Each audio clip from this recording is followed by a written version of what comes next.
rasa sedikit pusat kerana perkembangan industri itu tidak sealiran dan setimpal dengan kekuatan asas kita. Excellencies, ladies and gentlemen, we all know that Malaysia is a maritime nation, and it's a phenomenal success story in terms of if looking at the historical antecedents.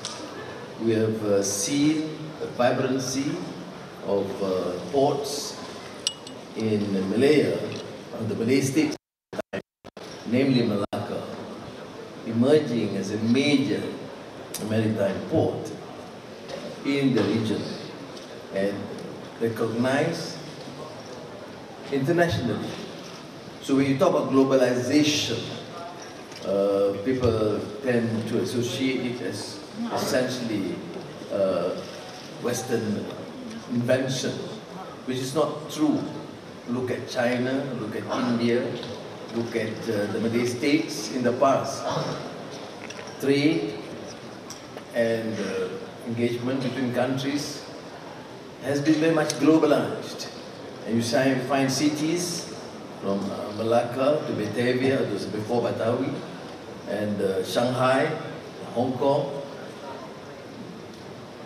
of course Mumbai. They were known as international ports. So we actually inherit a system which is not alien in terms of vibrancy, because we talk about thousands of ships even in those days.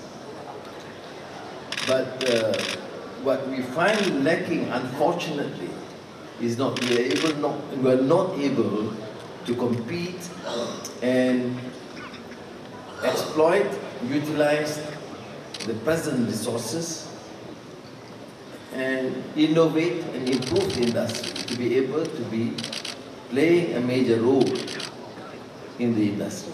So I think it is timely, therefore, as alluded to by the Minister, that the entire government, led by the Ministry of Transport, coordinate their efforts and give whatever is required to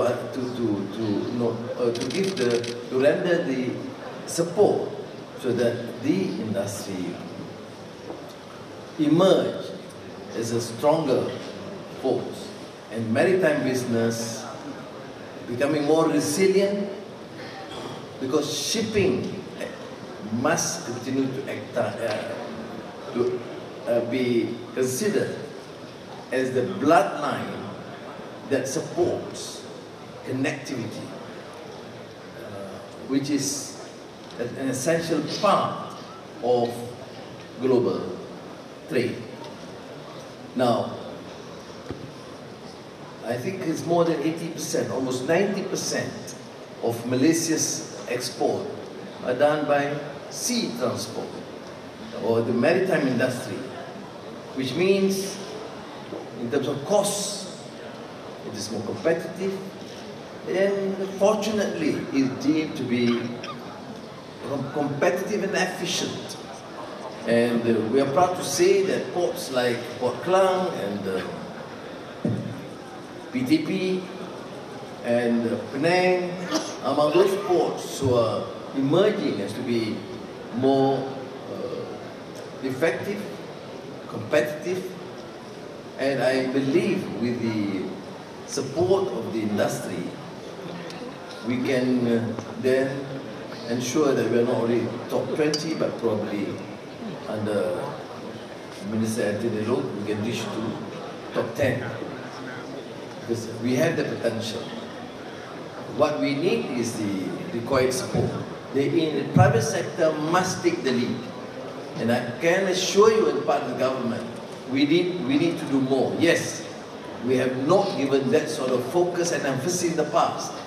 And through Economy Madani and the new Industry Master Plan 2030, we will continue to establish good partnership with our neighbors and big trading partners, which we are fortunate to have, namely the United States, Europe, and China. Not many countries are fortunate to be in Malaysia, to be like in Malaysia, to be considered friendly to all these countries, and being part of APEC, CTPP, and having excellent engagements with the United States and Europe, and now increasing bilateral trade and relations with China. And in my meeting with the Russian Foreign Minister, I did indicate our interest to be part of BRICS. Now, the only consideration is, of course, trade, investments, and to be considered to be an independent country that can be used as a hub in terms of international trade between the West and the East. We have played that role in the past, and we should be able to be confident enough to determine our course of action, our priorities, our strategic interests, defined on our own terms. Now, this dynamic neutrality will certainly bear results, because as a trading nation, we need to increase foreign trade, and Malaysian waters should remain a center, the area that is most welcoming to all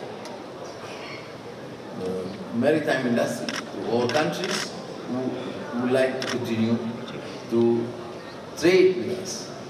And I therefore would assure the participants that once we have to confront with the geopolitical challenges, we will maintain this route of fiercely independent and neutral, to be able to contain the negative forces and focus on what is considered to be our own priority, and to protect the national interest.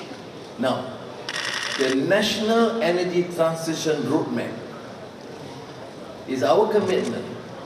The government focused in building a greener economy, while the roadmap has set one key target for the maritime transport sector, and call on participants to focus on this, because maritime transport sector, which is to have a low carbon fuel penetration of 40% by 2050, is considered to be one of the priorities. Now, consistent with this target, all the agencies and ministries, including Ministry of Finance, will have to adjust its policies, introduce new measures, even incentives, to make sure that the maritime industry can fully utilize and appreciate, and therefore to be seen to be emerging as a more formidable force in this region. So in our effort to both leverage global trends and to encourage investments into our country, it is imperative that we innovate now. So it is a challenge to the Malaysian maritime industry, because we do implement the Malaysian Maritime Single Window as a central digital database and common data source, an important step forward in the digitalization of the industry. So we'll make the adjustments. I concede, I don't claim to be a normal politician who would say that we have done our best already. No, we have not done so. We are here to learn from your experience and expertise, and we will be prepared, we are prepared to make the necessary adjustments, because the industry must improve, safety is paramount, and the industry must therefore emerge as a competitive force which would certainly assist in the development of this country.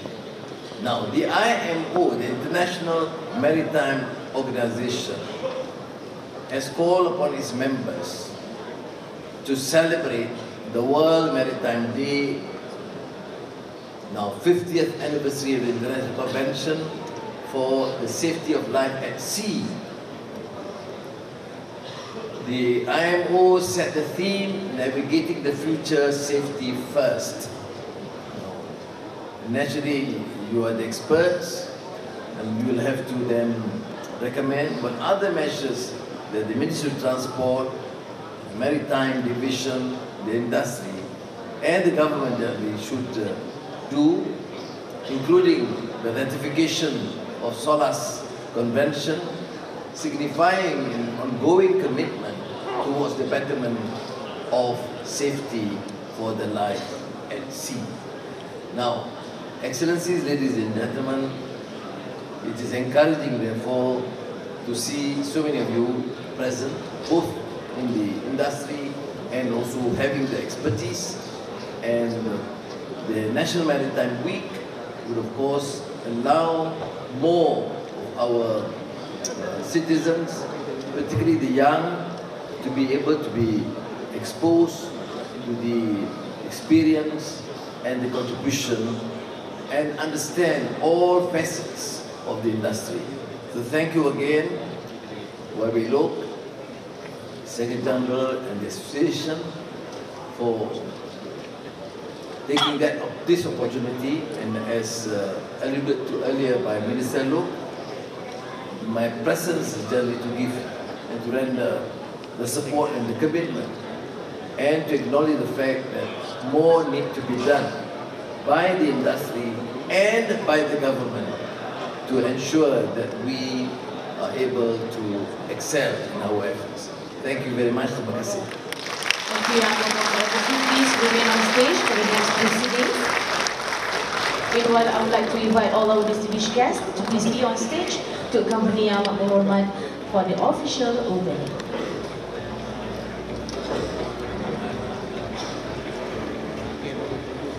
Ladies and gentlemen, Yang Mohamad Prime Minister has to ring the ship bell to initiate the launch in order to activate the montage presentation right after. And for this, Dato' Sri, I will do the countdown. Okay? So everybody, let's do this together in the count of 3. 3, 2, 1.